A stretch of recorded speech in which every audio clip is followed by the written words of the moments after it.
Tim Wasef TMMD meninjau progres pembangunan jalan dalam program TMMD ke-128, Kodim 0405 Lahat di Desa Lubuk Tampang, Kecamatan Kikim Timur, Kabupaten Lahat. Peninjauan ini dilakukan untuk melihat perkembangan sasaran fisik berupa pembukaan jalan yang menjadi akses penting bagi masyarakat. Ya, di Lahat ini sekarang kita ada di Desa Lubuk Tampang. Ini pembangunan pembukaan jalan sejauh kurang lebih 2 km 92,9 lah. Medannya seperti ini kita berada di pembangunan salah satu outdecker, semuanya 4. Ya, ini kita lihat hasilnya seperti ini masih berlanjut.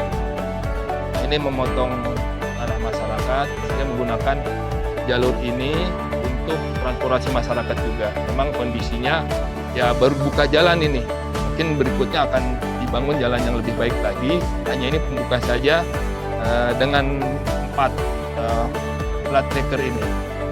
Melalui TMMD ke-128, Kodim 0405 Lahat, pembangunan ini diharapkan dapat memberikan manfaat nyata bagi warga.